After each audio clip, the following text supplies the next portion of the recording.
mwenna mwenna abeetaaga okukyusa omulimu nga gwe omulimu gw'olimu owulira ogukoye oyagala okoleko ku mulimu omulala nga bwe nabagambako ebbanga eririise nti nze nkola nga first aid giver.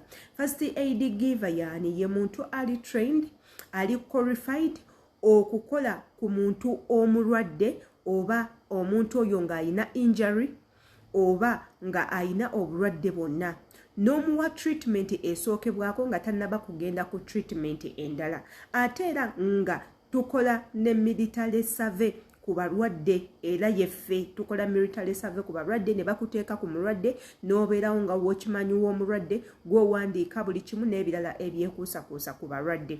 Olunaku olwaleero ngenzeeko ku ddwaliro okutwalayo omulwadde wange for military survey kumukolako obujjanjabi obusembayo ddala era ngenda bbanga mbatwalako mu buvidiyo buneeno. Nga tonnaba kwagala kujoyininga guno omulimu oyina by'osooka okubanga wekenneenya oyige nga tonnaba guyingira kuba nagwo guyina ebizibu ebingi ennyo.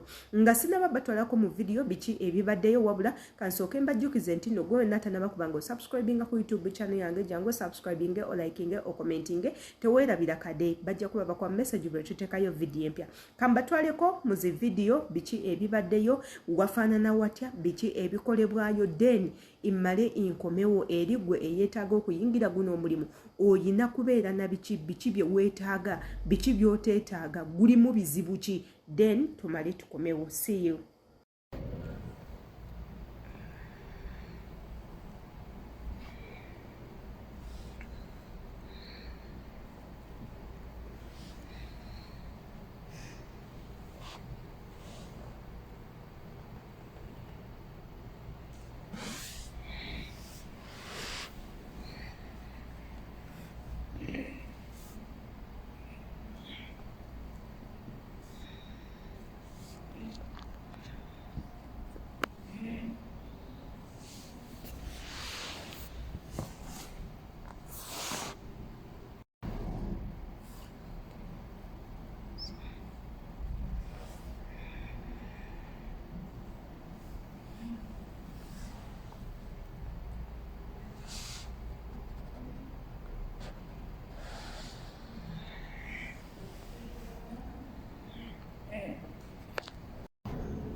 That's clear.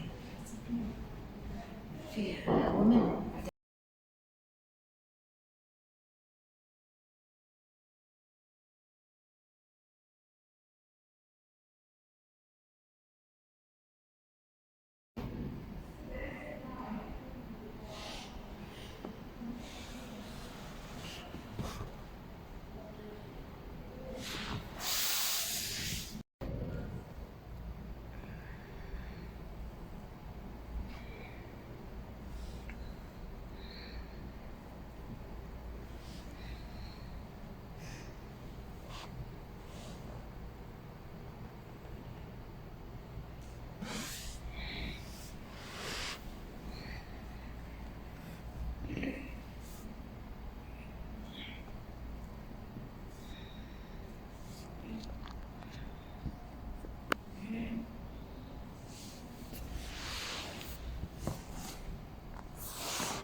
ndowooza bu video bwo obwekennenyeza bulungi nnyo lyeryo eddwaliro lye tubaddemu. Eddwaliro lino lirimu abalwadde ab'enjawulo, abalwadde abatabuka obwongo, abalwadde abalina disabilities, abatatambula bulungi, abatayogera, abalema, abalina ebizibu eby'enjawulo. Abantu abo eddwaliro lino eno mweriri abantu abo, era nga n'abasawo nganze mwebali abakola military first aid ate era nga bakola military survey nganze. Mu ddwaliro lino eno ndabyemu ebintu bingi nnyo ebyewuunyisa nga ki nga okukweshoninga ono omuntu yennyini abadde awa treatment omulwadde oyo gw'oboolese. Gwe wenna ng'oyagala okuyingira mu guno omulimu ebintu bye weetaaga bitono ddala. Weetaaga mpapula zo ez'obuyigirize, empapula zo eza senior 4 ne senior 6. Bw'oba oyina military training letter okuva mu nursing osobola okuyingira neyo letter oyinza okugyetaaga, ebbaluwa eyo bagyagala nga eya nursing. Woba oyina empapula zo eza degree, diploma, biki university nazo bazeetaga, naye nga ne woba oyina empapula za senior 4 ne senior 6 omulimu guno eno osobola okuguyingira. Bo kennyini nnyini basobola okwetrainingira kubanga waliwo training centers omulimu guno n'obeera nga osobola okukola interview n'oziyita bulungi ate era n'otandika okufuna omulimu. Ssente ezigabibwamu nnyingi naye nga bali ab'ekkala endala be batusinga ssente, bafunanga miliyoni 810 naye nga ffe Abannayuganda tubeerawo mu 2.8 bwe kityo. Ssente era tezima nnyingi nnyo kiri awo. Ebizibu ebiri mu guno omulimu nti omulwadde waakufaako munnange oli responsible for her or his death, era basobola okuvunaana bw'obanga abantu b'obadde okolera ku mulwadde ono si bantu ba kisa era nga tebasiima, osobola okuvundira mu kkomera. Bw'obanga toyina backup kangambe nga ffe kati ffe tukolera company tubeera ne backup, tuyina ba lawyers okuva mu companies, tuyina abasirikale okuva mu companies. In case of any problem nga abasirikale abo bagenda kukiyingiramu ne ba lawyers bagenda kiyingiramu. Negwe eyeekozesa wekka nga wajja wekka n'ofuna guno eno omulimu munnange obeera n'obuzibu bungi nnyo ddala nti oyinza okuyonona ssente nnyingi nnyo ng'onoonya abantu abagenda okuyambako paka kwese eno bw'eneeba nga eri closed, either okusanga nga oli victim oba okusanga nga toli victim, either okusanga nga omusango gukusinga oba tegukusinga. Munnange byonna bibeerawo ebityo bityo. Kati nno ebyo by'olina okumanya ku mulimu gwange gwena eyeeteeze okubanga oguyingira. Video eno w'oba gisanze nga y'amakulu, commentinga, likinga, sharinga ate era oyite ne bannyo bajje babeere nga batwegattako bafunemu bye bayiga. Mbagala nnyo. See you in my next video.